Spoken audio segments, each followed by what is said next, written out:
Entonces, una semana más de clases, de preparación para el nombramiento y el ascenso. Esta vez vamos a trabajar 3 competencias: forma, movimiento y localización, la competencia de regularidad y la competencia de gestión de datos. Entonces, antes de pasar a desarrollar los problemas propuestos, vamos a ver un poquito, digamos, un poquito de teoría, ¿no?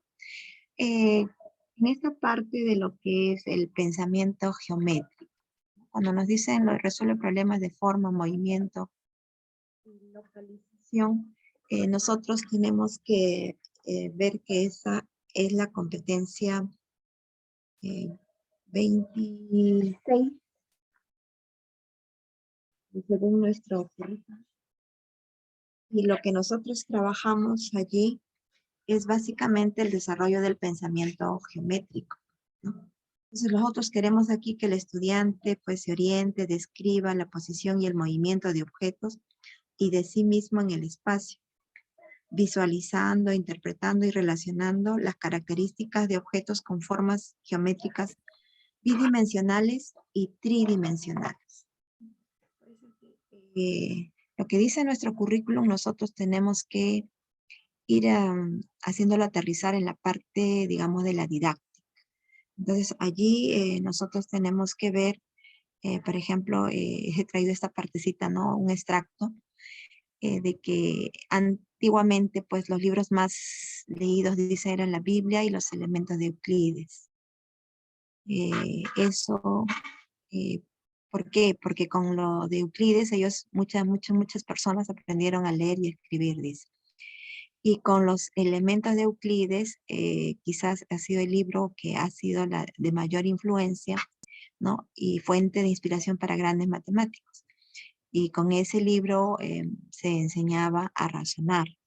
Entonces, dentro del proceso de aprendizaje, ¿no? De la matemática escolar, nosotros queremos que los estudiantes se apropien de estos conocimientos esenciales y que desarrollen estas habilidades, pues que les van a permitir resolver problemas del entorno, digamos, social. Entonces, claro, ¿no? En estos conocimientos geométricos. Entonces, acá lo que nosotros queremos es que ellos puedan hacer el reconocimiento de propiedades de figuras, de cuerpos geométricos, que también puedan argumentar, ¿no? Utilizando relaciones geométricas como el paralelismo, la perpendicularidad, la igualdad de figuras geométricas. Entonces, digamos, el teórico que nos le da soporte a la enseñanza de la geometría, y es desde la década de los años, digamos, 80 que ha tomado fuerza, es el modelo de razonamiento de Van Hill. Y ahí ha promovido pues varias tendencias, digamos, ¿no? Para ubicarnos. Por ejemplo, en el año 97 tenemos la enseñanza de los contenidos geométricos como la ubicación espacial de Sainz. También la del aprendizaje acerca del espacio de Bishop en el año 97. Y de las manipulaciones geométricas con Brenes en el año 97. Y he sabido también el uso de los materiales concretos, ¿no? Que están concebidos, si bien es cierto, para la primaria, nosotros es bueno que lo revisemos porque eso es el sustento, digamos, teórico de esta competencia. Y les dejo las fuentes para que puedan ahondar en ese estudio, ¿no? Ahora nos vamos a usar lo que acá nosotros nos abocamos mayormente es pues que el pensamiento geométrico pues debe desarrollar 3 capacidades bien delimitadas, ¿no? La vista espacial, la imaginación espacial y la representación espacial. Todas van muy interrelacionadas entre sí. Entonces, eso es digamos, un punto para poder avanzar. Vámonos ahora con la primera pregunta para el día de hoy. acá nos dice que debemos, dice una docente, durante una sesión de aprendizaje, un docente solicitó a los estudiantes de tercer grado determinar el perímetro de un trapecio. Entonces aquí vemos la resolución de la estudiante. Entonces ella, ¿qué es lo que ha hecho acá, no? Analicemos un ratito qué es lo que está haciendo esta estudiante. Ella, el perímetro sabemos que es la suma de todos los lados que tiene la figura y ella pues está usando ese concepto, ¿no? Pero luego ella aquí vemos que lo suma. Aquí vemos que ella llega a un total. No se está dando cuenta de que tiene acá números, dos tipos de números, ¿no? Los números irracionales y por acá tiene los números naturales, digamos, ¿no? Entonces, este sería el error que tiene este estudiante. Entonces, por eso nos dice, con relación a las operaciones realizadas, ¿cuál de las siguientes alternativas expresa el error en el que incurrió la estudiante? Entonces, ella está trabajando como si todo esto fueran irracionales, ¿no? Para ella todo es irracional, todo pertenece a los números irracionales. Y entonces vamos a analizar, a ver qué dice. Considera todos los sumandos como números irracionales con la misma parte radical. Este sería, digamos, algo que consideraríamos porque te dice, considera que para hallar el resultado se suman por un lado los coeficientes enteros y por otro lado los radicales. Claro, eso es lo que debió hacer, pero la estudiante hizo otra cosa, ¿no? Entonces ese no es, digamos, su error. O el error más, el error principal, ¿no? Considera que algunas longitudes que participan como sumandos pueden ser expresadas como números irracionales. No. Aquí la opción, el error que ella tiene es que todo lo ve como si fueran números irracionales y asume pues que todos son irracionales, por eso hace esta suma. Esa sería nuestra respuesta. En la segunda pregunta tiene que ver con didáctica. Nosotros cuando estamos preparándonos para este examen, las preguntas, digamos, las podemos agrupar en cierto modo en 5 grandes grupos, ¿no? Preguntas de didáctica, cómo enseñamos la matemática, ¿no? ¿Cuáles? Por eso ahí nos van a decir pues las acciones pedagógicas, las acciones pertinentes, ¿no? Esas son las que se van a referir a didáctica. Pero también hay preguntas que nos van a decir cómo se resuelve un problema. Y eso es bajo el enfoque de la resolución de problemas, que es lo que trabaja el área. También hay otras preguntas que vienen siempre que tienen que ver con la demanda cognitiva, ¿no?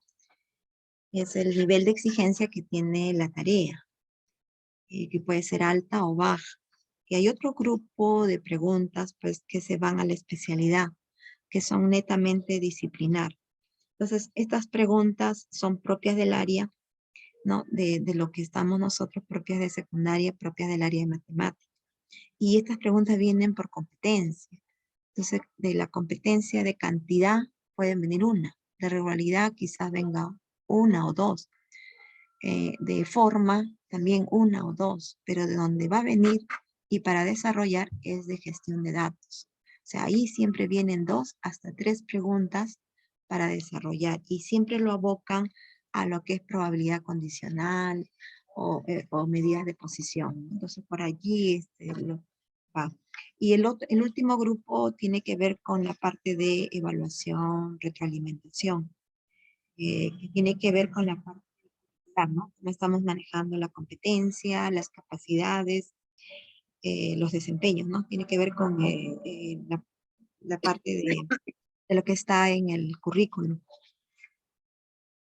Entonces, en este caso nos dice, su propósito es que los estudiantes puedan inferir una fórmula. La fórmula general dice para encontrar la suma de los ángulos internos de un polígono. ¿Cuál de las siguientes acciones pedagógicas es pertinente para dicho propósito? Entonces, aquí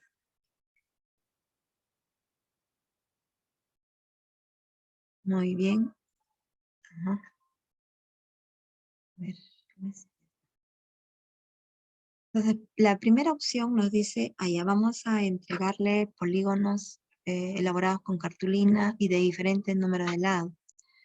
Y pedirle que con el transportador midan los ángulos internos y anoten estas medidas en cada ángulo de los polígonos elaborados, ¿no? Luego pedir que en cada caso sumen dichas medidas. Finalmente, preguntar por la suma de ángulos internos de cada polígono. Aquí está interesante, ¿no? El hecho de que trabajen con polígonos, ¿no? Con la cartulina, pero este es al inicio, ¿no? Nosotros lo que queremos aquí es que ellos puedan inferir, deducir, ¿no? Hay que inducirlos aquí a una fórmula. Nosotros queremos que ellos puedan eh, encontrar esta fórmula de la suma de los ángulos internos del polígono. Esto es lo que queremos. Entonces, al inicio puede servir, pero para este caso no ayuda. Más bien lo va a limitar. Esa es la razón por la cual esta no sería una buena opción. En la alternativa B, si observamos en la opción, aquí vemos que ya le han proporcionado la fórmula. Y si nosotros queremos hacer que el estudiante pueda, se le va a inducir a que encuentre esta fórmula para que pueda generalizarla, darle la fórmula lista tampoco le va a ayudar, ¿no? Entonces, aquí, pedir en la opción C. Entonces ya nos está quedando la siguiente opción que sería la C. Entonces acá dice pedir que dibujen un cuadrilátero, un pentágono y un hexágono. Muy bien, entonces aquí están las tres figuras. Luego nos dicen allá, desde un vértice traza las diagonales. Muy bien, trazamos las diagonales, ¿no?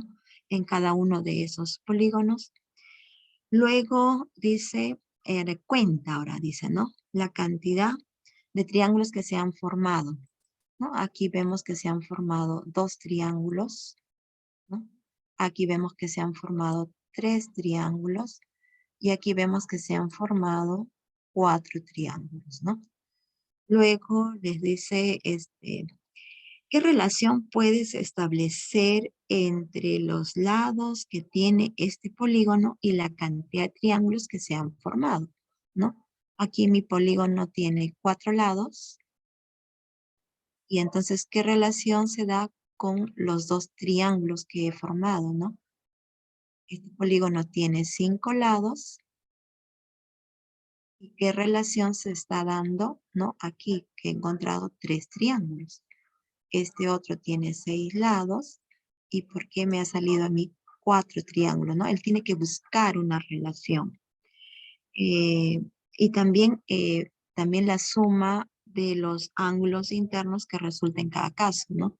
Entonces aquí va a trabajar pues con la suma de los ángulos internos del triángulo y lo va a encontrar. Entonces, nosotros queremos que él pueda usar aquí está usando, digamos, el conteo primeramente. Está visualizando acá los triángulos fácilmente. Entonces, si esto mide 180, esto también mide 180.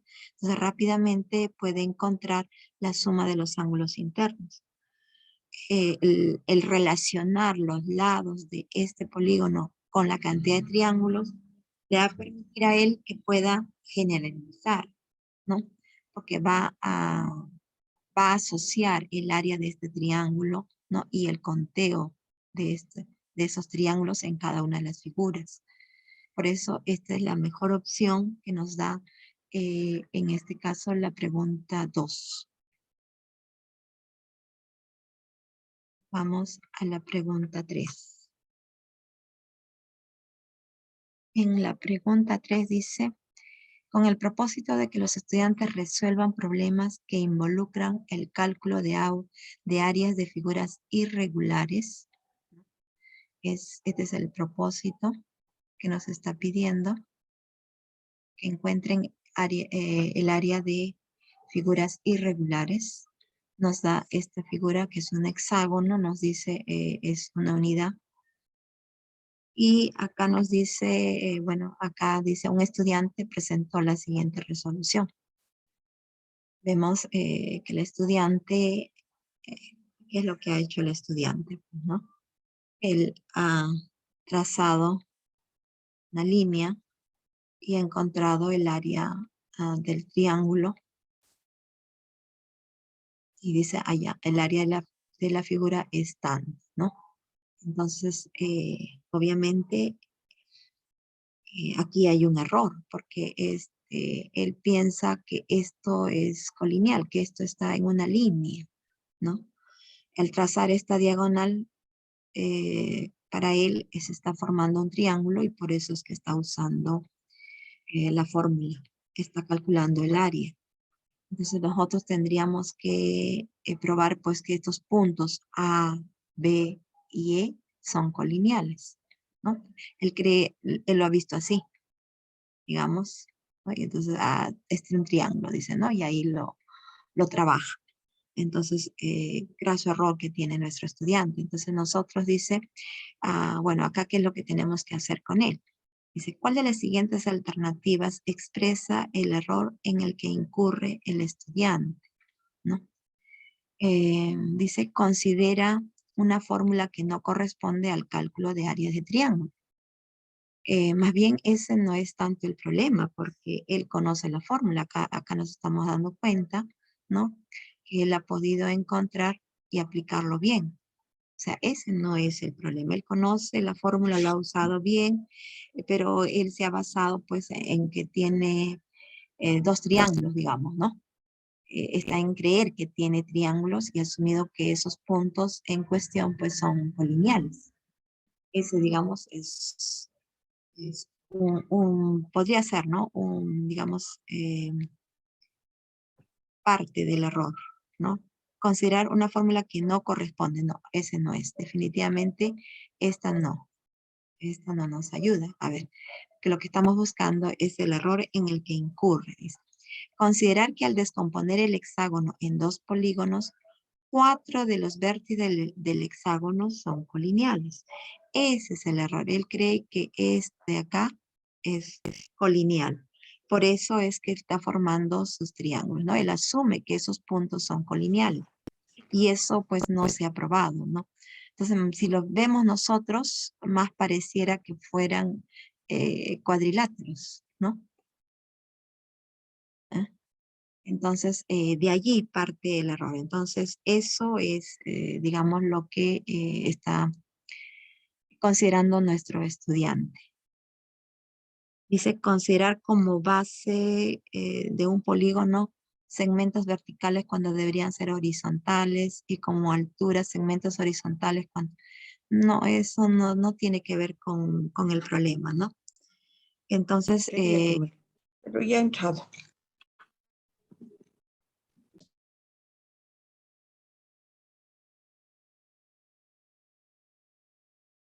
Continúe, maestra.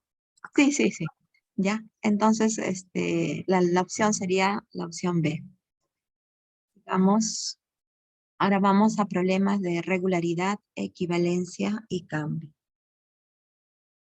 Aquí, antes de pasar a ver el problema, ¿no? Recordemos lo que era la proporcionalidad inversa, ¿no?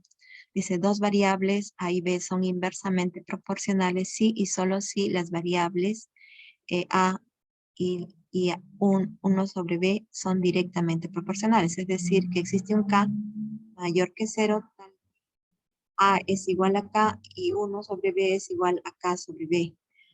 Aquí lo que queremos es decir que si son inversamente proporcionales, este producto debe ser constante.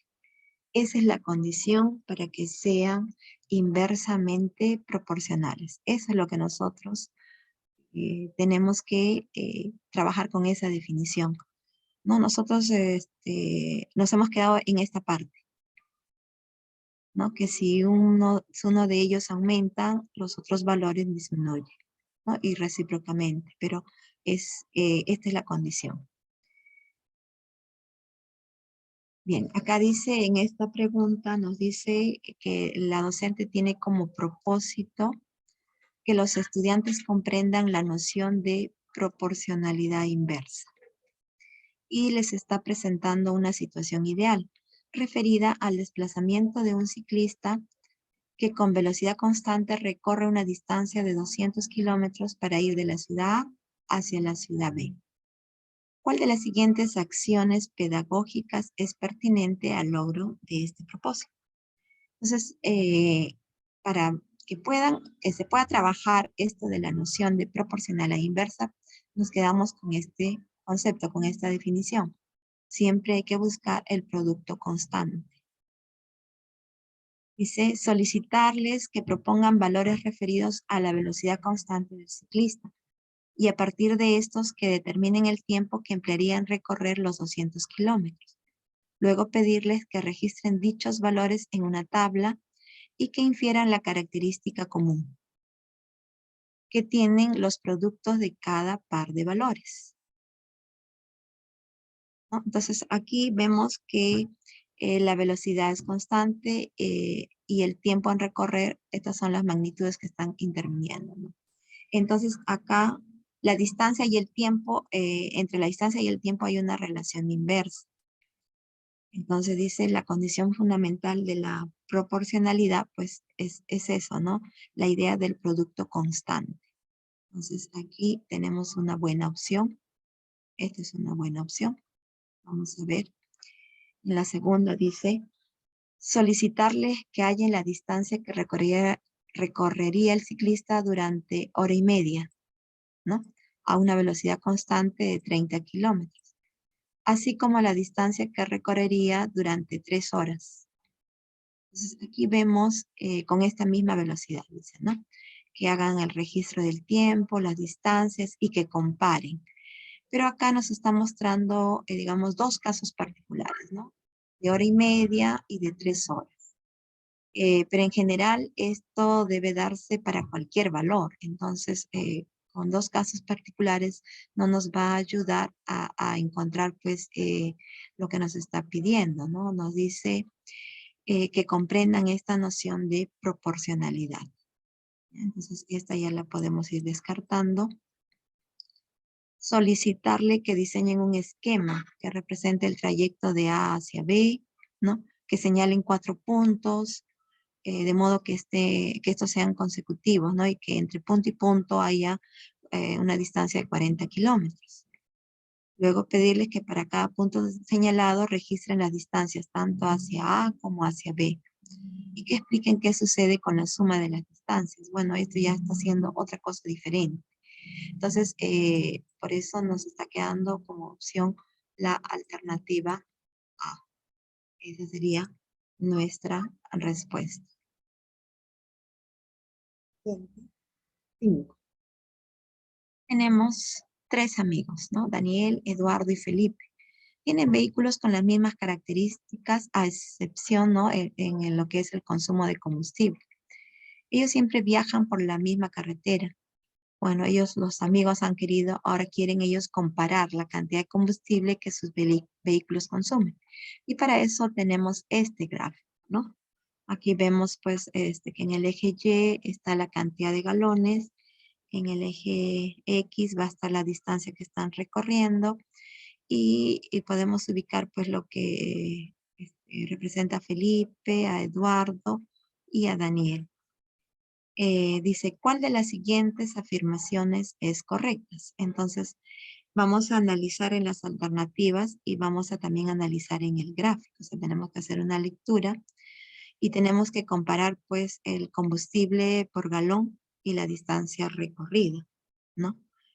¿Qué es lo que nos está diciendo aquí en el gráfico y qué operaciones también vamos a ir realizando? Vamos con la primera opción, dice.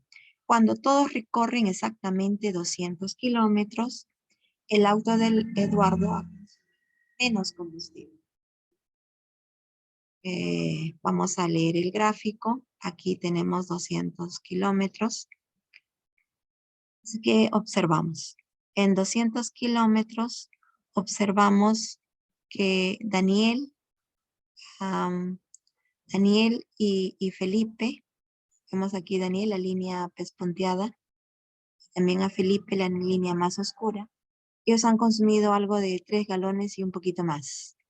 En cambio, Eduardo exactamente ha consumido 4 galones.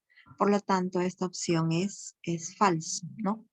Los que han consumido menos combustible son Daniel y Felipe, y Eduardo es el que ha consumido más combustible. Luego, vamos a la siguiente opción. Dice, si el auto de Daniel hubiera comenzado con 9 galones, solo hubiese recorrido 250 kilómetros. Entonces, nosotros allí tendríamos que ver otra vez en el gráfico qué es lo que sucede. Vamos a traer nuestro gráfico acá.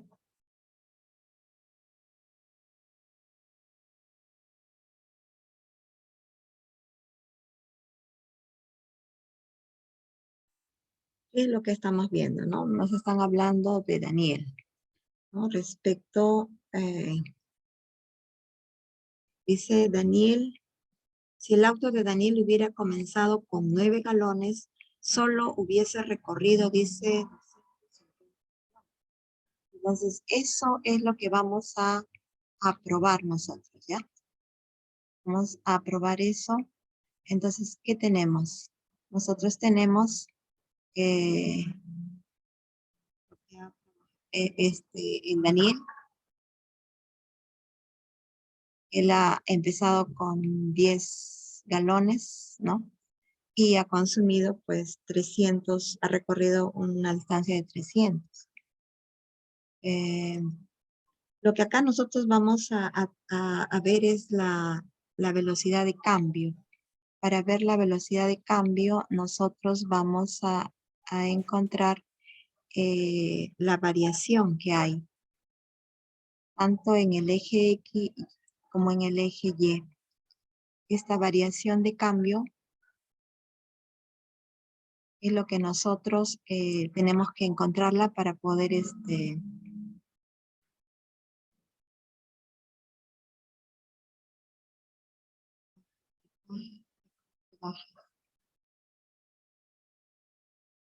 aquí, copiamos, analizamos. Aquí tenemos, ¿ves? Acá lo pueden apreciar. Este es de Daniel, ¿no es cierto?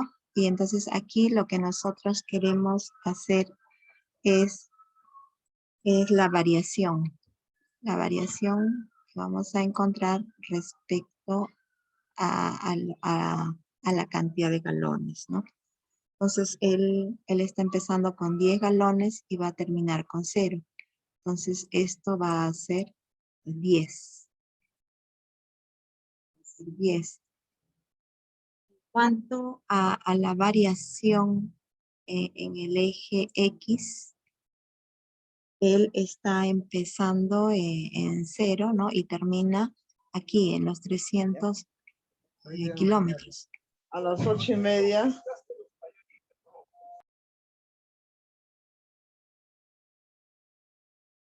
En los 300 kilómetros. Entonces, esta variación sería pues 0 menos 300. Pero el signo en realidad aquí no hace mucho cambio. Entonces, nosotros vamos a tomarlo como 300. Nosotros lo tomamos como 300. Entonces, ¿qué es lo que pasa con Daniel? A ver. Daniel, ¿no? Ahí está Daniel. Él ha empezado con 10 galones.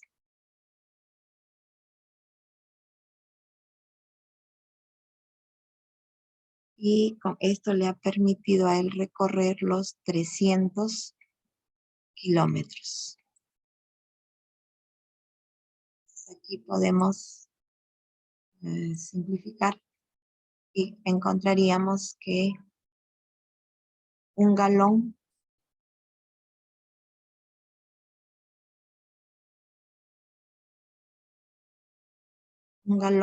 ¿no? Le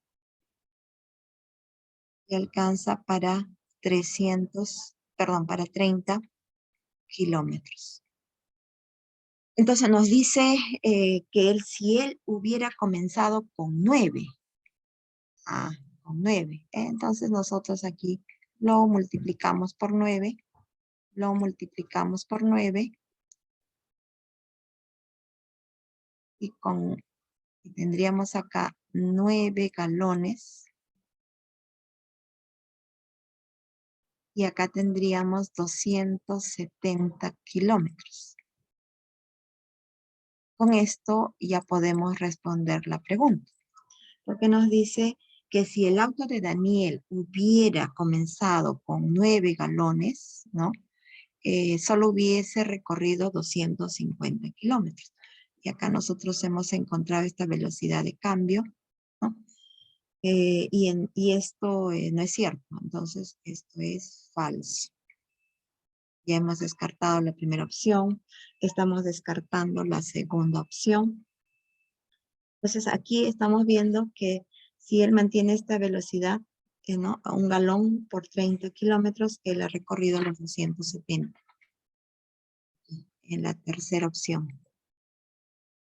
¿Qué pasa en la tercera opción? Dice, el auto de Felipe recorre más kilómetros por galón que sus otros amigos.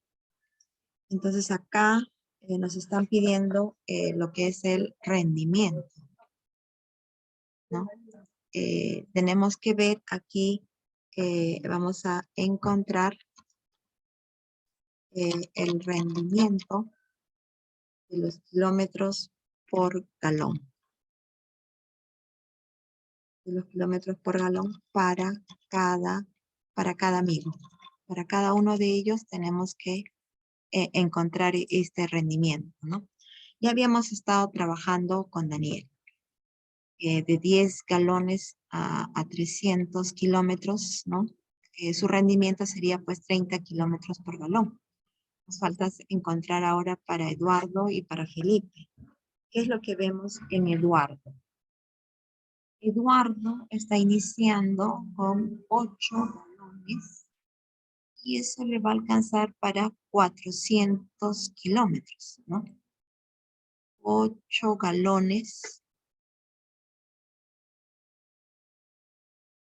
Y dice que esto le alcanza para 400 kilómetros.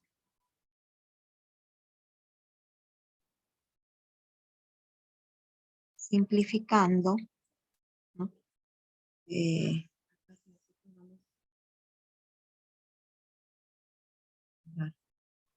Octava, 1, octava, 5. Ahí, 50. Entonces acá nos va a quedar 1 galón por 50 kilómetros. Entonces su rendimiento será 50 kilómetros por galón. 50 kilómetros por galón. Luego viene Felipe. Felipe, él está iniciando con 6 galones, ¿no? Y esos galones le alcanzan para 450 kilómetros. Tenemos 6 galones, le alcanzan, dice, para 450 kilómetros. Entonces también aquí nosotros podemos simplificar. Y esto se va a quedar reducido, ¿no? Podemos sacar mitad o tercia de frente. Tercia quedaría 2. Tercia quedaría 150. Nuevamente sacamos mitad. Quedaría 1 a 75. Entonces su rendimiento de Felipe sería 75 kilómetros por galón. 75 kilómetros por galón. Nuestra pregunta dice, pues, el auto de Felipe recorre más kilómetros que que los de sus otros amigos, ¿no? Y estamos viendo que eso es cierto. Entonces, aquí hemos tenido que trabajar, pues, a partir de la información que nos da la gráfica y hacer cada una de las alternativas, ¿no? Aquí hemos encontrado la velocidad de cambio para poder ver el valor de verdad de la afirmación. Y en la primera opción, lo que hemos hecho es la lectura en el mismo gráfico, ¿no? Respecto a un punto, a un determinado que era 200 kilómetros. Siguiente pregunta. Aquí, en los problemas de gestión de datos e incertidumbre. Aquí vamos a revisar en el currículum nacional respecto de, esta es la competencia 25, ¿no? Resuelve problemas de gestión de datos e incertidumbre. Entonces, ¿en qué consiste esta competencia? Consiste en que el estudiante analice datos sobre un tema de interés o estudio, ¿no? O de situaciones aleatorias que le permitan tomar decisiones, elaborar predicciones y llegar a conclusiones. Todo ello respaldado en información producida. Entonces, esta es tal cual lo podemos encontrar en el currículum nacional. Entonces, esta competencia va a implicar, pues, una combinación de capacidades, ¿no? Acá nos va que el estudiante pueda representar datos con gráficos y medidas estadísticas. Entonces, esos datos nos va a permitir que ellos puedan ver el comportamiento de un conjunto de datos. Y para eso va a seleccionar tablas o gráficos estadísticos, va a trabajar medidas de tendencia central, de localización, de dispersión, ¿no? Todo lo que se refiere a la estadística descriptiva y el estudio de la probabilidad. Luego la otra capacidad es que va a comunicar la comprensión de estos conceptos estadísticos y probabilísticos. Entonces, él nos va a poder leer, ¿no? Va a poder leer, va a poder describir y va a poder interpretar esta información estadística que la va a encontrar pues en gráficos y en tablas. Y va a tener pues diferentes fuentes, ¿no? Entonces esa es otra de las capacidades que engloba el trabajar esta competencia. La otra capacidad es que va a usar estrategias y procedimientos para recopilar y procesar datos. O sea, va a seleccionar, va a adaptar, va a combinar, ¿no? Procedimientos, estrategias que le permiten procesar y analizar esos datos. Entonces, esto es, aquí vamos a ver el uso, ¿no? De las técnicas del muestreo, el cálculo de las medidas estadísticas y también las probabilísticas. Y por último, debe sustentar estas conclusiones o decisiones en base a la información que ha obtenido. El tomar sus decisiones también puede hacer predicciones, ¿no? Con esta información, él tiene que procesar, tiene que analizar esos datos, ¿no? Y tiene que valorar esos procesos. Entonces tiene que sustentar sus conclusiones. Aquí les estoy dejando un enlace para que puedan, son recomendaciones, ¿no? ¿Qué es cómo yo puedo trabajar esta competencia? Y entonces, más que, ¿no? Acá la misma ponente lo menciona, que trabajar las medidas de tendencia central, prácticamente ahora eso lo podemos hacer pues usando el Excel, algunas herramientas. Lo que tenemos que trabajar con el estudiante es que pueda hacer las interpretaciones correctas, ¿no? Porque ahora hasta con la calculadora pueden encontrar los estadígrafos y entonces nosotros tenemos que enseñarle a hacer las interpretaciones del caso. Yo les recomendaría que lo visualice. Es un video de 1 hora aproximadamente. Muy interesante. Pone ejemplos muy sencillos para trabajar, ¿no? Sobre todo en la parte de la didáctica. Aquí para trabajar esta competencia es netamente pues la investigación. Vamos con la pregunta número 6. Esta pregunta dice, busca que los estudiantes desarrollen sus habilidades para investigar. En este contexto, el docente presenta la siguiente situación a los estudiantes. En un distrito con aproximadamente 500.000 habitantes, se ubica una institución educativa a la que se puede acceder en transporte público, en auto particular o a pie. Esta institución tiene alrededor de 1.500 estudiantes. Debido a los serios problemas con el tránsito vehicular, los directivos iniciaron un estudio para conocer qué medios de transporte usan los estudiantes para trasladarse al local escolar. Para ello se aplicó una encuesta a 220 estudiantes. Lo que está pidiendo aquí la docente es que los estudiantes identifiquen la población objeto de estudio, ¿no?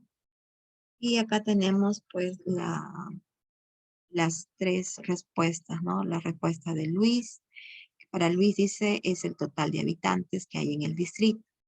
Para Londra dice es el total de estudiantes que tiene la institución. Para Elizabeth dice son los estudiantes encuestados, ¿no? Entonces nosotros tenemos que nosotros tenemos que identificar cuál es la situación en la que nos está en la que estamos viendo, ¿no? Entonces, recordemos, pues, ¿qué es población, no? Población es donde nosotros vamos a encontrar las características comunes que tiene, pues, la variable, ¿no? Por ejemplo, nosotros percibimos un sueldo, ¿no? Entonces, somos una población de maestros. También podemos ver que en esta población, porque acá nos habla del distrito, nosotros tenemos que buscar la que se refiere digamos, cuál sería la, la, lo que acá tenemos que discernir es la población, la muestra, ¿no? Y hacia dónde tiene que ubicarse. De hecho, que no puede ser hacia dónde se ha dirigido la encuesta, ¿no? La encuesta se aplicó a 220 estudiantes. Esto no es, ¿no? Porque esto es una muestra, digamos, ¿no? Entonces, esta muestra, primeramente, esta muestra eh, tiene que ser representativa, ¿no? Tiene que tener un comportamiento similar a la población y tiene que ser también aleatoria, o sea, al azar, ¿no?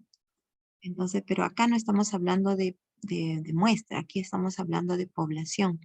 Por eso es que ya podemos ir descartando la opción C, ¿no? Entonces, Luis dice, es el total de habitantes del distrito. Pero nosotros aquí, bueno, el colegio está ubicado en un distrito, pero ¿qué es lo que se va a analizar? ¿Qué es lo que han querido analizar acá, ¿no? Aquí tenemos la institución educativa y acá estamos viendo que es en los estudiantes, ¿no? Dice acá, tiene alrededor de 1.500 estudiantes y el problema pues es el tránsito vehicular. Entonces, ¿qué es lo que han hecho ellos? Conocer qué medio de transporte usan los estudiantes. Entonces, estos medios de transporte pues pueden ser el transporte público, el auto particular o pueden venir a pie. Entonces, nuestra variable, ¿dónde están las características comunes que vamos a encontrar? La vamos a encontrar aquí en los 1.500 estudiantes. Aquí en el distrito, pues no solamente van a haber estudiantes, es toda la población en general, pero el estudio se está haciendo solamente en la institución educativa. Entonces, eso es nuestra población de estudio. Aquí nosotros estamos analizando a los estudiantes de la institución, no estamos analizando a las personas que viven en el distrito. Entonces, aquí la que ha dado su respuesta correcta sería Alondra, ¿no? La opción B.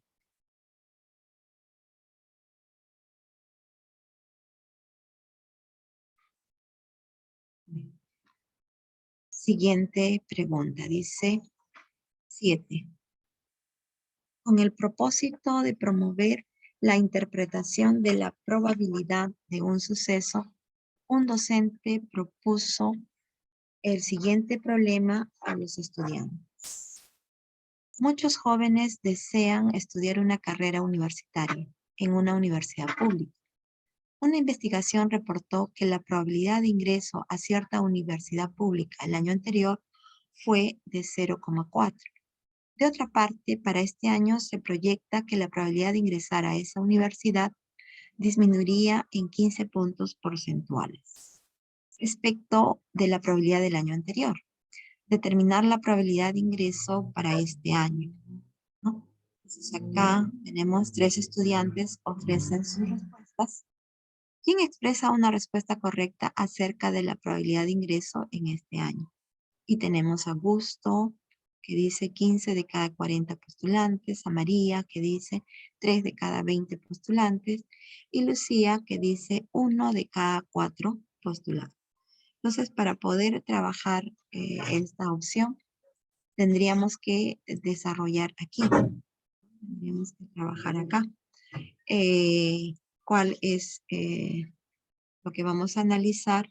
¿No? Podríamos llamarle I. Sería el ingreso, ¿no? A la universidad.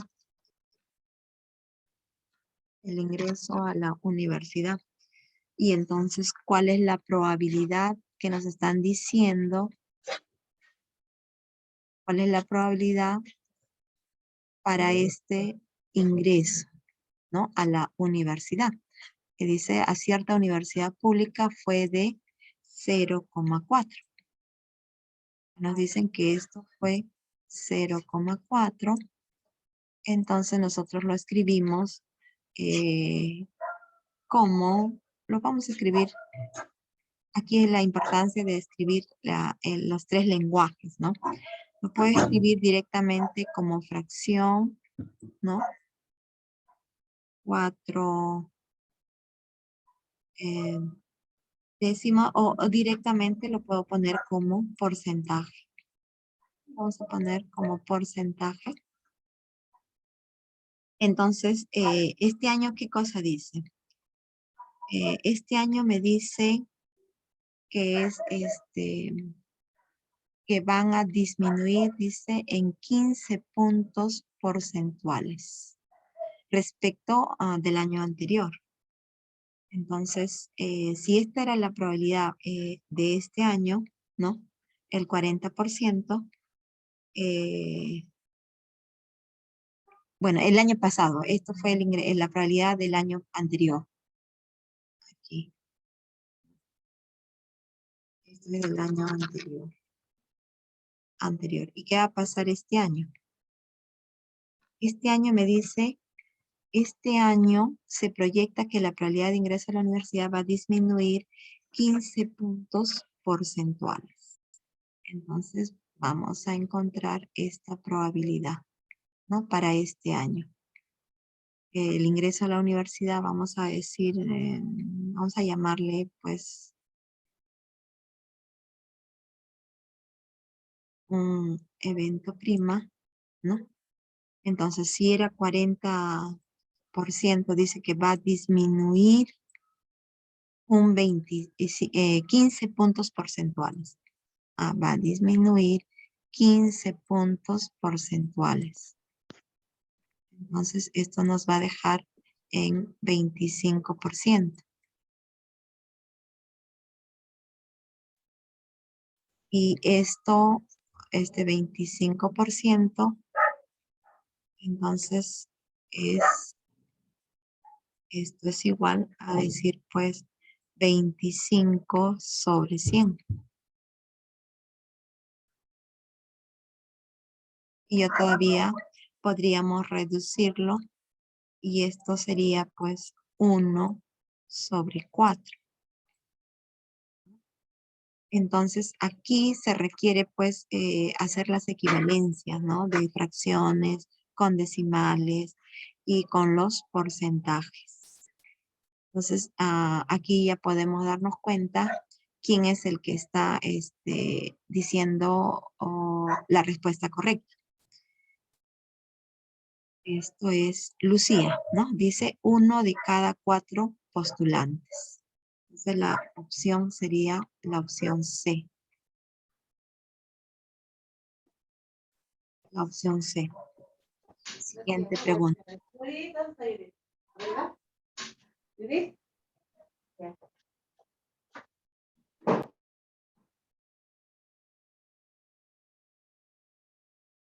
Siguiente pregunta. La pregunta 8 dice como parte de una actividad, dice una docente les presenta a los estudiantes una tabla estadística que muestra algunos datos del Censo Nacional de la población del año 2017 de la región Loreto. Estos datos se refieren al nivel educativo alcanzada por la población censada de 15 años o más, según provincia. Luego, la docente le solicita seleccionar el gráfico estadístico pertinente para representar los datos. Al respecto, 3 estudiantes ofrecieron su respuesta, ¿no? ¿Quién propuso un gráfico acorde a la solicitud de la docente? Dice Pamela, dice un pictograma. Felipe dice un gráfico circular. Ana dice el de barras apiladas, ¿no? Entonces, primero vamos a... Aquí, vamos a ver. Dice, ¿qué es lo que tenemos, no? Tenemos estos datos a qué se van a referir al nivel educativo. Entonces, en nuestra variable tenemos el nivel educativo, es inicial, primaria, secundaria, ¿no? La variable está diciendo nivel educativo. Por la población censada de 15 años a más. Y esto según provincia. También nos dice según provincia. Nos está hablando de la región Loreto. Entonces, así como la región Lima tiene varias provincias, ¿no? La región Lima, Lima, la provincia de Lima, la provincia de Guarachirí. En Loreto también también tiene sus provincias. Entonces, de cada provincia vamos a ver el nivel educativo que tiene esta población. Y debemos de seleccionar el gráfico pertinente, el gráfico estadístico pertinente para representar estos datos, ¿no? Pamela dice el pictograma. El pictograma es más puntual, es más básico.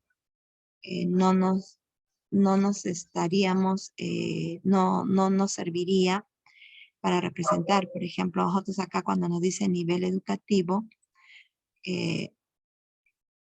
tenemos que ver que en el nivel educativo vamos a encontrar 3 valores, ¿no? Inicial, primaria y secundaria. Entonces, ¿cómo pondríamos aquí para trabajar? Entonces, este gráfico se va a descartar inmediatamente porque representa un pictograma, ¿no? Nosotros podemos poner un sol, ¿no? Por decirlo así. Y esto pues me va a representar una información dada. Puede decir que me representa a 10, el valor de 10, ¿no? 10, algo de 10. Entonces yo cuando pongo el pictograma, yo pongo un sol, 2 soles o 3 soles, ¿no? Entonces ya ellos van a poder leerlo. Y esto no es el adecuado acá en este caso, ¿no? Entonces aquí ya podemos ir descartando a Pamela. Luego tenemos, dice Felipe, dice el gráfico circular. Entre el gráfico circular y el de barras apiladas nos estaría quedando. Por la variable, esta es una variable cualitativa, es cualitativa ordinal. Entonces, si nosotros trabajamos el gráfico circular, podríamos trabajar los niveles, pero ya no podríamos poner lo que corresponde a provincias, porque también nos dice que debemos hacerlo según provincia, ¿no? Entonces, esto en el gráfico circular, nosotros podríamos fácilmente representar pues los niveles, ¿no? Tanto por ciento para inicial, para primaria, para secundaria, pero solo de una provincia. Vamos a poner que sea de la provincia de Loreto, Maynas, ¿no? Pero ya no trabajaríamos pues con uno solo. Tendríamos que tener uno para Loreto, otro para Maynas, ¿no? Entonces, no. Este gráfico circular no sería el conveniente. El que nos convendría sería el de barras apiladas, porque aquí podríamos poner a la región Loreto, ¿no? En las barras apiladas podríamos poner a las provincias que tiene Loreto y también abordaríamos los niveles. Entonces aquí nuestra respuesta es la opción C.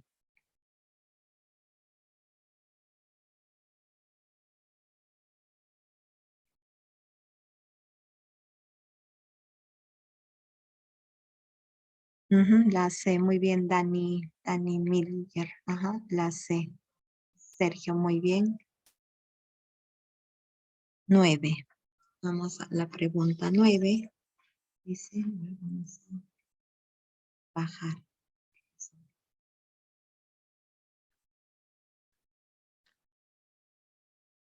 Con el propósito de favorecer la comprensión de las probabilidades, un docente propone a los estudiantes de cuarto grado el siguiente problema. En cierto estudio se explora la relación entre el tiempo de preparación para una prueba y los resultados en el rendimiento de un grupo de estudiantes.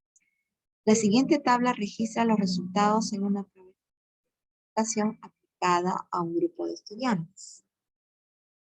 Y ahí vemos la tabla entre los que están aprobados, desaprobados, y también pues los que le han dedicado poco tiempo, el tiempo recomendado y mucho tiempo. Dice, si se elige al azar a uno de los estudiantes que rindieron la prueba de comunicación, ¿cuál es la probabilidad de que haya desaprobado si se conoce que ha dedicado poco tiempo a su preparación? Entonces, antes de ver lo que está haciendo Fabiola, vamos a un poquito analizar acá. Este es un problema de probabilidad condicional que nos está diciendo cuál es la probabilidad de que haya desaprobado, ¿no? La probabilidad de que haya desaprobado si se conoce que le ha dedicado poco tiempo a su preparación. Entonces vamos a ir colocando por acá.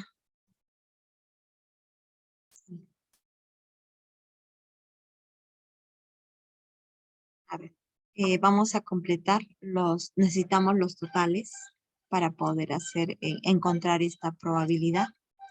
Y luego, tal por acá sería 60, tal por acá sería 70,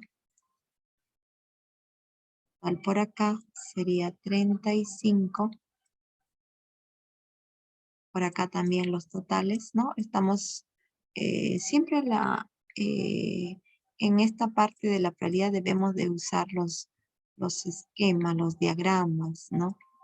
En condicional, pues los cuadros de Carroll, en algún momento los diagramas de Venn, ¿no? Y en algún momento, pues el diagrama del árbol. Por acá vamos a encontrar que han aprobado 100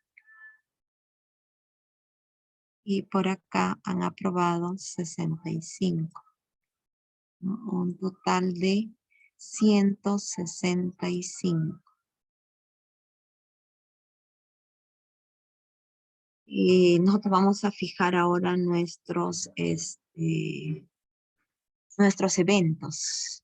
Ya vamos a fijar nuestros eventos.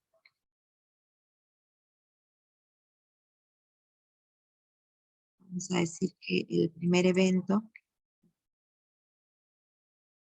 sea A. Sea A. Este evento va a ser pues de A desaprobado, ¿no? Desaprobado. El otro evento B sería la ha estudiado poco tiempo, ¿no?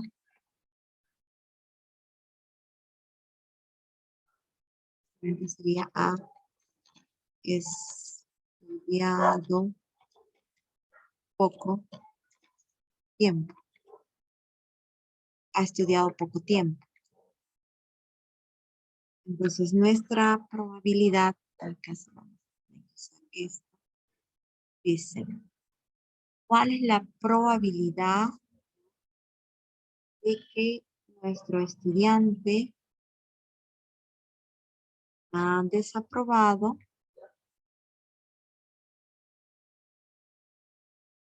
habiendo estudiado poco tiempo?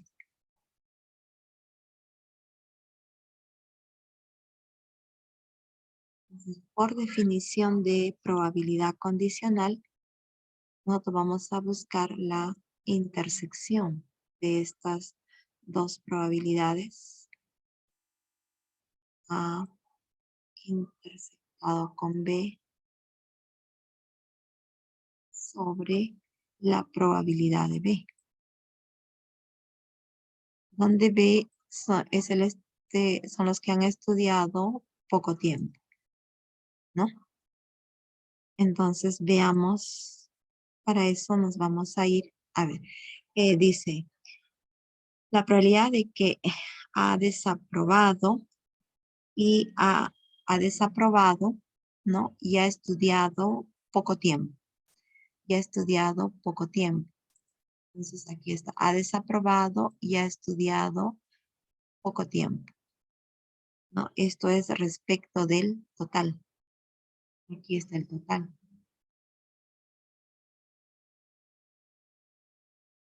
30 de 165. Es la intersección. Luego la probabilidad de que ha estudiado poco tiempo, ¿no? La probabilidad que ha estudiado poco tiempo. Entonces estamos aquí. Estudió poco tiempo sería 60 de 165.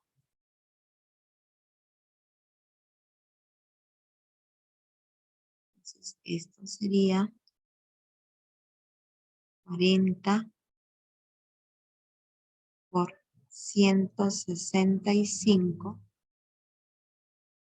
sobre 60 por 165.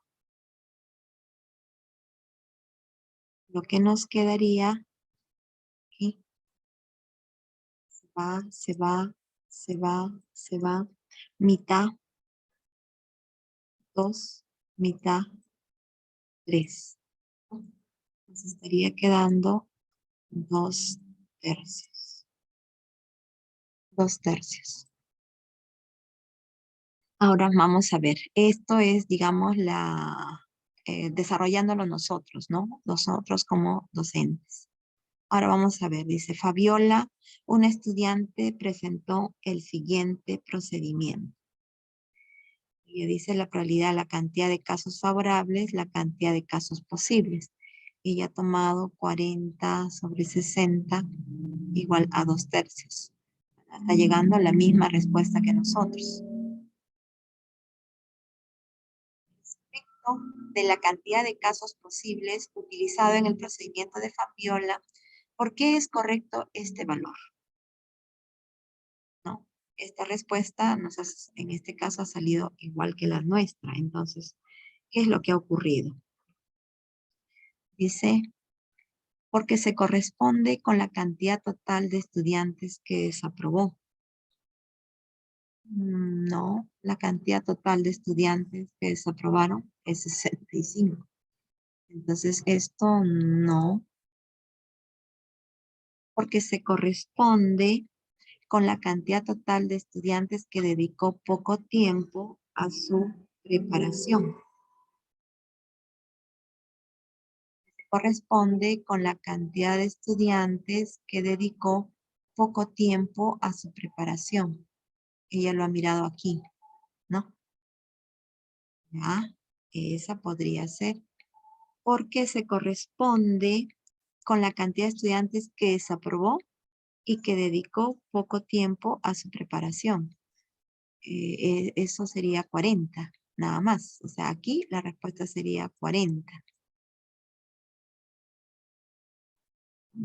Esto no sería, pues, ¿no?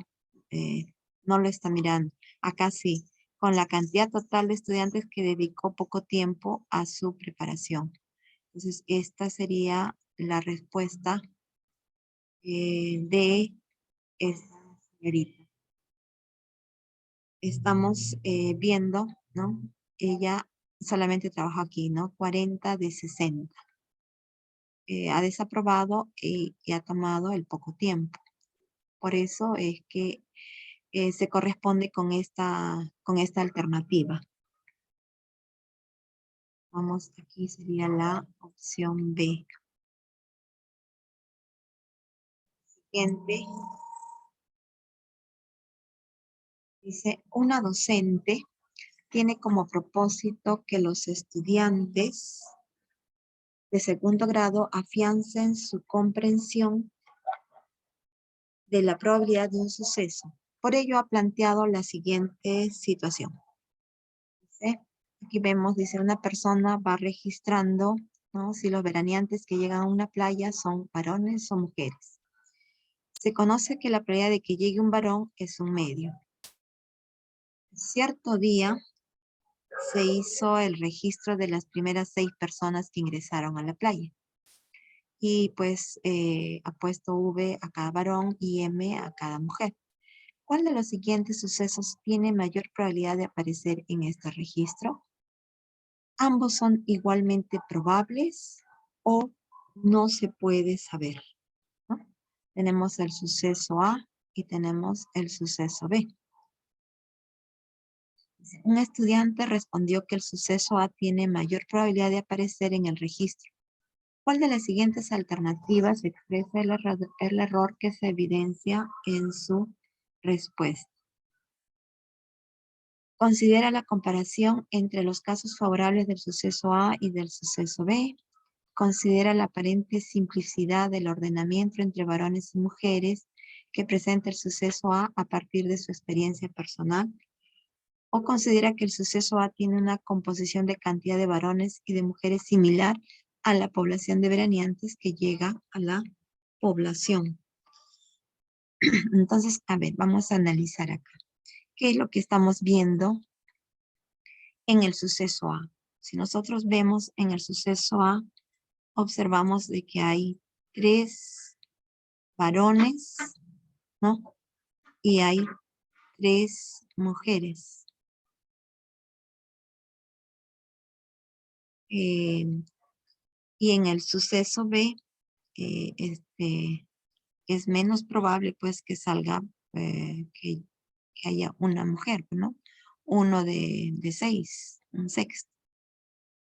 Dice, se conoce que la probabilidad de que llegue un varón es un medio. Acá nosotros cuando estamos viendo, en este caso, nos dice si llega, si es varón o si es mujer, ¿no? Dice esta probabilidad es un medio. Esta probabilidad es un medio. Entonces, cuando tenemos aquí, en este caso, solamente ha hecho, digamos, el registro de 6 personas. Pero estamos viendo que son veraneantes que llegan a una playa. O sea, en una playa, pues van a entrar muchas personas, ¿no? Estas personas, vamos a decir que pueden llegar, pues, 1000 personas, depende del espacio, ¿no? Y si nosotros vemos, además, estos son eventos independientes. Y aquí cuando vemos esta situación, vamos a trabajar pues con la frecuencia. Son muy grandes, ¿no? Miren, la cantidad de personas y es muy grande. Entonces podemos nosotros ver aquí que esta probabilidad pues no va a ser tan sencillo de calcular. Entonces allí se hace necesario trabajarlo o calcularlo pues con la frecuencia absoluta y la frecuencia relativa cuando es muy grande. Entonces ahí lo vamos a calcular y vamos a ir observando que esa tendencia se va a ir acercando pues a un medio, ¿no? Entonces es como que nosotros usando aplicativos lanzáramos monedas, ¿no? Una vez, 2 veces, no, lanza 1000 veces, ¿no? Y hacia dónde tiende. Entonces, puede ser que nos salga por allí, nos puede salir pues 500 en un caso, ¿no? Lanzamos las monedas y en un caso nos puede salir 525, ¿no? En lo que es cara. Pero en la otra, aquí nos va a salir pues 475. Si hacemos más grande este evento, ¿no? Obviamente esta cantidad la hacemos más grande, vamos a decir que ya no van a ser 1000, sino 100.000. Y cada vez que sea más grande este experimento, esto siempre va a tender hacia un medio, se va a aproximar. Y eso es lo que está ocurriendo acá, en este caso, ¿no? La tendencia que va a ir es que va a irse hacia un medio. Entonces, dice, ¿cuál de los siguientes sucesos tiene mayor probabilidad? Bueno, vamos a analizar ahora qué es lo que sucede acá. El estudiante respondió que el suceso A tiene mayor probabilidad de aparecer en el registro. Y dice, ¿cuál de las alternativas expresa el error que evidencia su respuesta? Entonces, ¿qué es lo que está haciendo el estudiante? Dice, considera la comparación entre los casos favorables del suceso A y el suceso B. No, porque al hacer esa comparación, solamente está trabajándolo pues con 6 personas. Esto no es, digamos, lo que está evidenciándose en el estudiante, ¿no? Eh, Él lo que está considerando es que esta composición de cantidad de varones y de mujeres va a ser muy similar a la población de veraneantes que llega a la playa, ¿no? Porque él aquí en la B dice, considera la aparente simplicidad en el ordenamiento entre varones y mujeres, a partir de su experiencia personal, pero tendría que, digamos, en esto cuando estamos analizando, tenemos que ir haciendo ya inferencia, ¿no? Hacia dónde va a tender. Entonces, en este caso, eh, la primera no es, ¿no? Entre la segunda y la tercera, lo que está evidenciando el estudiante, pues está más relacionada en la opción, en la tercera opción, en la C. No es tan fácil calcular la probabilidad, ¿no? Cuando es, digamos, muy grande.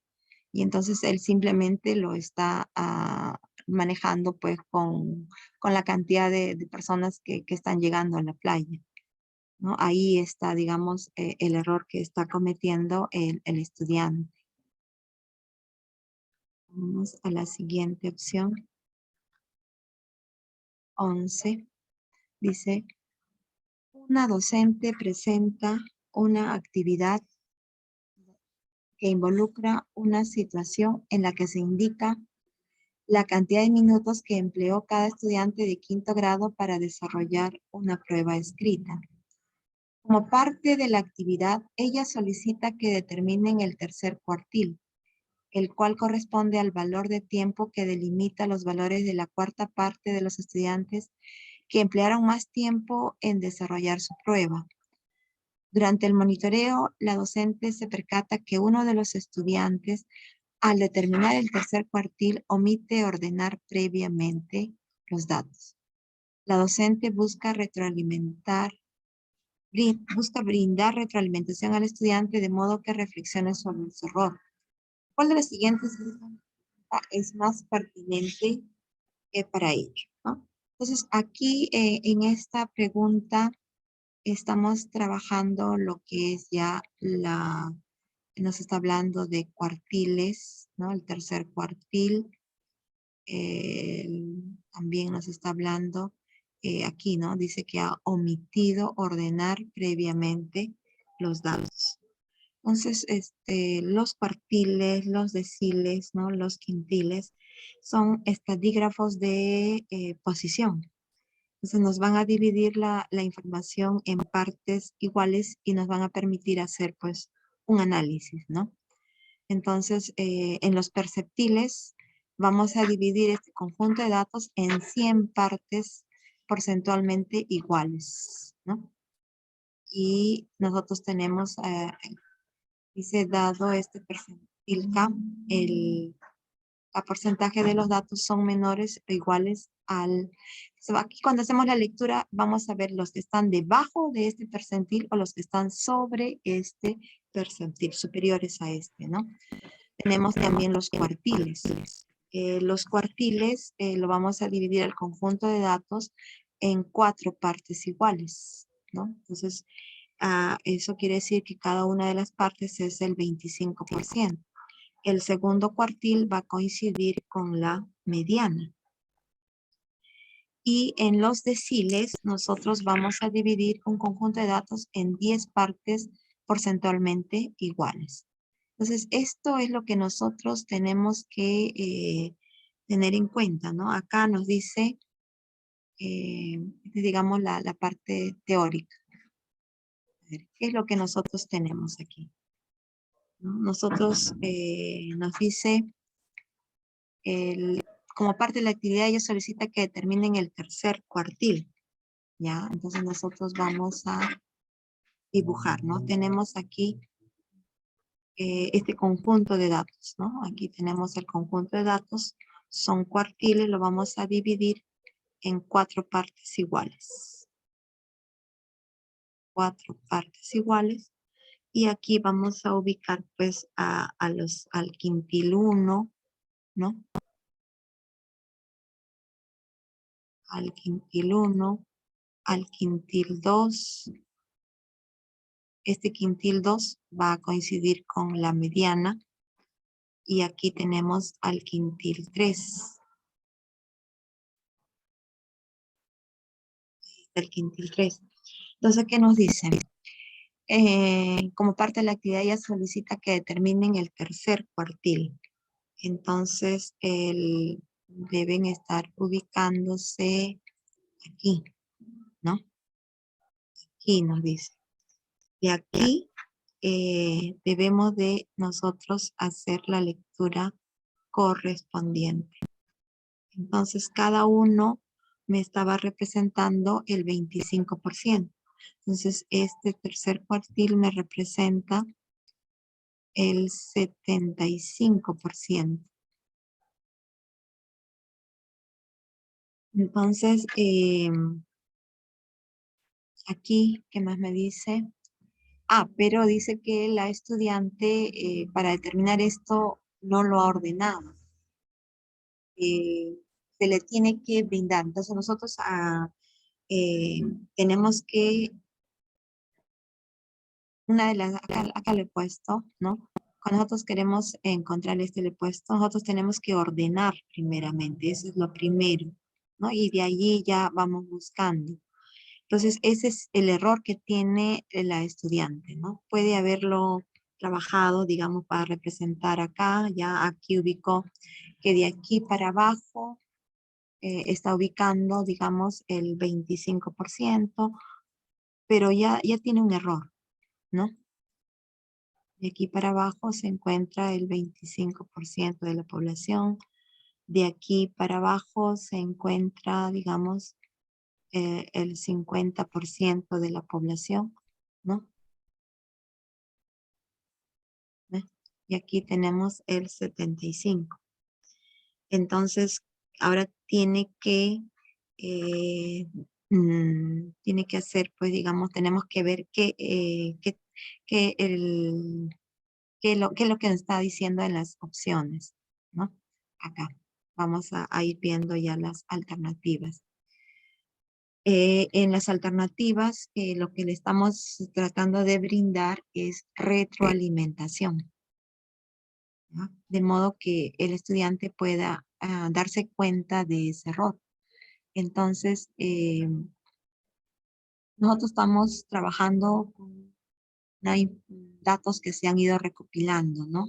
Respecto de una prueba. Y en la primera opción dice, se debería ordenar previamente el conjunto de datos para hallar el tercer cuartil. Si nosotros queremos que la estudiante se dé cuenta de ese error, al decirle darle esta respuesta, ¿no? Ya prácticamente le estamos diciendo, tienes que ordenar. ¿Y en qué momento el estudiante va a reflexionar? Los que les falta enviarme como hemos quedado en la clase. Continúe, maestra. Ya, ¿no? Debería de ordenar. Entonces ya aquí, cuando ya le dice que debería ordenar, no le vamos a dar opción a que el estudiante pueda reflexionar sobre su error, ¿no? Entonces acá lo que le estamos diciendo es, tienes que ordenar y entonces ya por eso esta opción la vamos a descartar. No está persiguiendo lo que es una retroalimentación, que la podemos hacer por preguntas, ¿no? Que podemos valorar su trabajo, ¿no? Pero es hacer que él reflexione, que él se dé cuenta. Dice en la opción B, ¿cómo has calculado el valor del tercer cuartil? ¿Cumple la condición de establecer la cuarta parte del grupo de estudiantes? Los tres cuartiles determinan 4 grupos, todos con igual cantidad de datos. Bueno, prácticamente está reafirmando lo que ha hecho el estudiante, ¿no? Ha dividido en 4, ¿no? Acá sabe que cada cuartil es de 25, ha ubicado, ¿no? Sabe la lectura, los que están por debajo, los que están por encima. Pero aquí no está partiendo del error. Entonces, en esta opción no se parte del error, ¿no? Y entonces también por allí lo vamos a descartar. En el tercer conjunto de preguntas le dice, ¿qué característica común deben tener todos los valores que superan el tercer cuartil? ¿No? Entonces, si están en el tercer cuartil, pues obviamente tienen que ser mayores. Y como él no lo ha ordenado, o él o ella, ¿no? Aquí van a ser, ¿qué características tienen estos números? Estos números son mayores. Entonces, como no lo ha ordenado, por decir, va a encontrar un número que no cumple esta condición. Esa pregunta, por ejemplo, le va a ayudar a darse cuenta. En este caso, la segunda pregunta dice, en esta cuarta parte de datos que se ha delimitado, ¿hay algún valor que no tiene esa característica?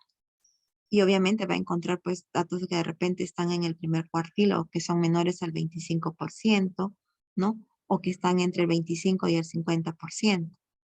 Y entonces aquí, ¿no? ¿Por qué crees que ocurre esto? Y allí es donde ya el estudiante va a darse cuenta de qué es lo que ha hecho, ¿no? Entonces sabe que los que van hacia adelante tienen que ser mayores al cuartil que se le está indicando, no menores. Y allí, entonces por eso es que esta opción sería nuestra respuesta. La C. Pregunta 12. En la pregunta 12 que tenemos, dice, involucran medidas de dispersión. Nos están hablando de medidas de dispersión. Les presento la situación. Tenemos la situación, los dueños de una empresa dicen, desean comprar una máquina, ¿no? Para producir esferas metálicas de 10 gramos de peso. Entonces disponen de dos propuestas, ¿no? La máquina A y la máquina B. Aquí se ha subido la máquina. Ahí está. Para ello disponen de dos propuestas, la A y la B, ¿no? A continuación se muestran en pesos, los pesos en gramos de 6 esferas mecánicas elaboradas por ambas máquinas. En ambos casos las esferas fueron escogidas al azar y el promedio de sus pesos es igual a 10 gramos. Dice. A partir de la situación planteada, el docente ha propuesto 3 tareas. ¿Cuál de ellas es de mayor demanda cognitiva? ¿No? Entonces, cuando nos están hablando de medidas de dispersión, estamos hablando de, en los perceptiles hablamos de medidas de localización. Aquí estamos hablando ya de coeficiente de variación, de desviación estándar, ¿no? De rango. En este caso, nos dice buscar el que tenga mayor demanda cognitiva. Entonces, aquí el mayor demanda cognitiva, pues, es cuando puede evaluar, cuando pueda analizar, ¿no? Y vamos a ir viendo, a ver, cada una de las opciones. Dice, calcular la desviación estándar de los pesos. Pero calcular la desviación estándar, si acaba de calcular, prácticamente está haciendo uso de una fórmula. Y lo que va a hacer es uso de un algoritmo. Y al hacer uso de un algoritmo, esto viene a ser de baja demanda cognitiva. Esta no sería. Explicar cuál de las dos máquinas es la mejor opción de compra, considerando la precisión de estas en la producción de esferas. Entonces, aquí, para poder explicar cuál de las dos máquinas es la mejor opción, yo tendría que hacer una pequeña comparación, ¿no? Aquí voy a tener que hacer una pequeña comparación. Y esta comparación posiblemente me lleve a trabajar lo que es el coeficiente de variación. Entonces, aquí yo estoy trabajando, mira, ya acá estoy trabajando comparación, luego voy a trabajar coeficiente de variación, ¿no? Podría ser, esta podría ser una buena opción, ¿no? Vamos a ver, ¿qué dice la tercera? En la tercera dice, describir las características de los pesos de las esferas elaboradas por cada máquina, haciendo uso del promedio. Bueno, voy a describir y voy a hacer uso del promedio. Entonces, al final lo que estoy haciendo nuevamente es usar pues un algoritmo. Acá también vamos a usar un algoritmo. Tiene va a movilizar dos habilidades, pero entre describir y nosotros explicar, para explicar vamos a comparar, vamos una vez que hemos encontrado este coeficiente de variación, que es un algoritmo, vamos a comparar y vamos a hacer la lectura, ¿no? Vamos a interpretar si este grupo es homogéneo, si no es homogéneo, está cerca o no está cerca de la media, ¿no? Entonces, aquí vamos no solamente a comparar, vamos a hacer interpretación. Entonces ya estamos haciendo más. Entonces, por eso es que esta opción es de alta demanda cognitiva. La opción la B sería nuestra respuesta. Dice, en la 13 dice, en el marco de una actividad de investigación que involucra utilizar conocimientos de estadística descriptiva. Nosotros trabajamos en toda la básica, lo que es la estadística descriptiva. Ya en la universidad se ve lo que es la estadística inferencial, ¿no? Dice, si uno de los propósitos del docente es promover el aprendizaje autónomo, ¿no? Esta es una competencia transversal. ¿Cuál de las siguientes acciones pedagógicas es más pertinente para dicho propósito?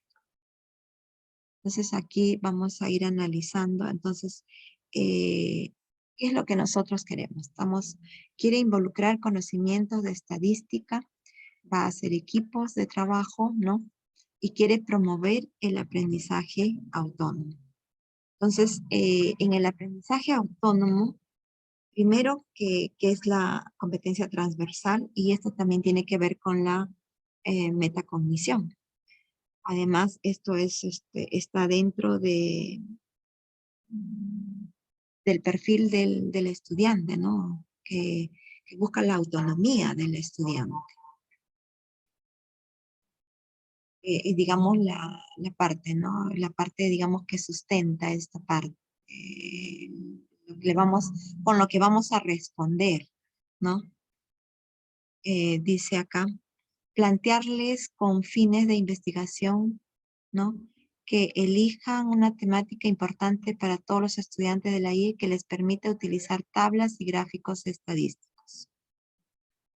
Luego, darles un plazo adecuado de ejecución e indicar que el resultado debe sistematizarse y presentarse en el aula. Entonces, a ver, ¿qué estamos viendo acá?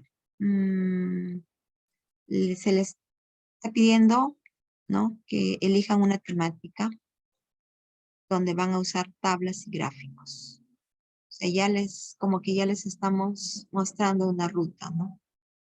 Ellos es cierto, van a buscar su temática, pero van a usar tablas.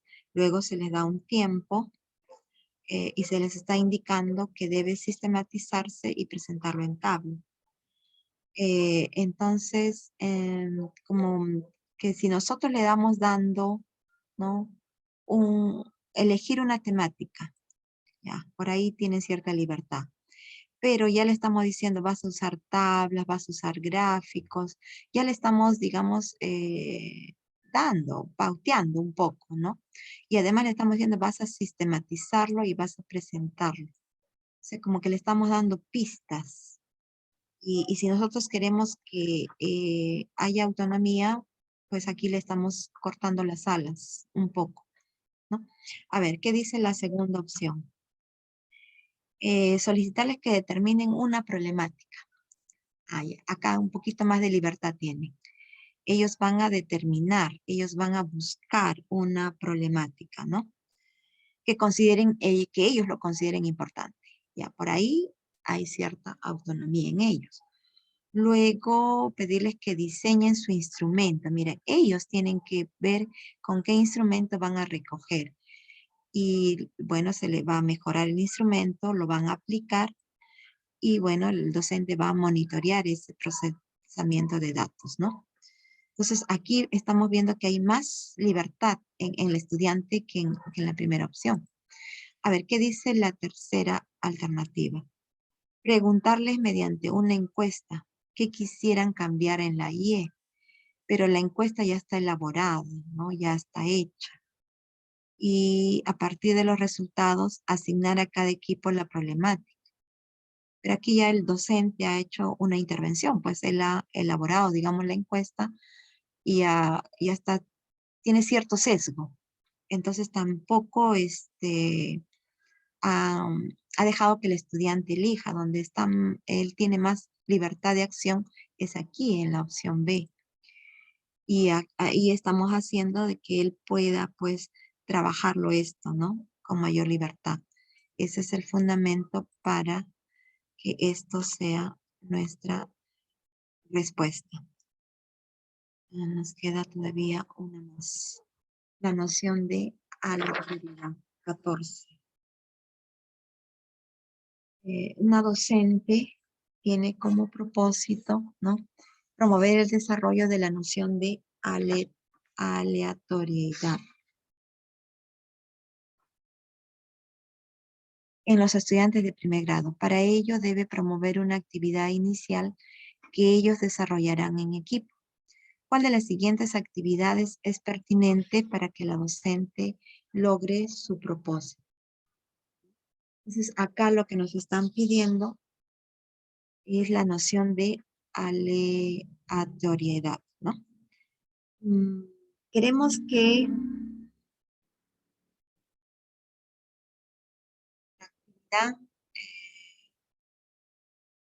entregarles una moneda, pedirles que lancen la moneda 50 veces y que en cada oportunidad registren si salió cara o sello, ¿no? Solicitar que establezcan si uno de esos resultados es más factible para que salga en el lanzamiento 51. En la opción B nos dice explicarle que los experimentos que tienen resultados predecibles son llamados deterministas y los no predecibles son llamados aleatorios, ¿no? Llamados deterministas y los no predecibles aleatorios. Entregarles un listado de experimentos para que los clasifiquen en dos grupos. Aquí van a hacer como una clasificación. Entonces,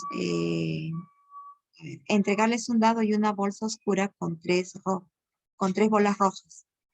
Indicarles que deben predecir los resultados antes de lanzar el dado y de extraer al azar una bola de la bolsa. Preguntarles si acertaron en sus predicciones y que digan el por qué. Pedirles que repitan cada experimento 10 veces, ¿no? Entonces, aquí tendríamos que ver primero la parte que fundamenta eso, ¿no? Es determinista, que se conoce el resultado, no se sabe con certeza qué es lo que va a pasar. Y el evento aleatorio, pues sabemos que puede salir, pero no lo sabemos con certeza. Entonces el aleatorio, pues son experimentos, son sucesos eh, que, como en la moneda, ¿no? Que sabemos que puede salir cara o sello, pero que no se tiene esa certeza de lo que va a ocurrir, con los dados también. Entonces acá se está queriendo trabajar el desarrollo de esta noción y explicarles, a ver, acá dice entregarles una moneda, ya, este es un evento aleatorio, ¿correcto? Pero cuando le está diciendo que lo lance 50 veces y le pide al lanzamiento 51, ya lo está, digamos, volviendo un tanto, decirle qué va a salir en el 51, ¿no? Lo está volviendo como determinista. Entonces, no se podría predecir qué va a salir, ¿no? Entonces, esto no sería recomendable si queremos trabajar esta noción. Aquí explicarle que los experimentos tienen resultados predecibles, pero más que explicarles, recordemos que Brousseau nos recomienda la acción, ¿no? Son los estudiantes los que deberían experimentarlo y ellos podrían ir explicando. Entonces, darles el listado hace que esto, ellos no, sea una tarea, pues, no, que no los va a llevar a trabajar esta noción. Estamos en la parte didáctica, ¿no? Esto sería para después de repente, ¿no? Pero no al inicio. Entonces, en la tercera opción, dice entregarles un dado y una bolsa oscura. Entonces, allí ya ellos pueden ir trabajando, ¿no? Tienen el dado, allá, ¿qué pasa si cuando lanzas el dado, allá puedes haber 6 opciones, ¿no? Puede salir del 1 al 6. Y en la bolsa oscura hay 3 bolas, ¿no? Entonces, ellos aquí pueden ir prediciendo, digamos, pueden ir poniendo en acción, la puesta en acción de estos eventos y van a ir extrayendo, ¿no? Entonces, ¿acertaron o no acertaron? ¿No? Entonces, uno puede decir, ah, ya, me va a salir el 5. Sacas, tira su dado y pues le salió el 3, ¿no? Y entonces allí están ellos reconociendo, ¿no? Lo están vivenciando. Entonces, esta es la alternativa que mejor trabaja, ¿no? La parte del el manejo de lo que es la noción de eventos aleatorios. Y sería la respuesta C. Hasta aquí sería el día de hoy. Esta 15 la voy a presentar ya resuelta, creo, porque ya nos queda, ya están en la hora. Mm, Muchas gracias, maestra. Bueno, sí, ya no les va a quedar ni para que se vayan a tomar una tacita de café. Ya, ya está bien. listo. Muchas gracias, maestra. Manda el solucionario luego ya. Sí, no hay problema. Sí, gracias. Hasta luego. Hasta luego, profesor. Muchas gracias. Buenas noches, buenas noches.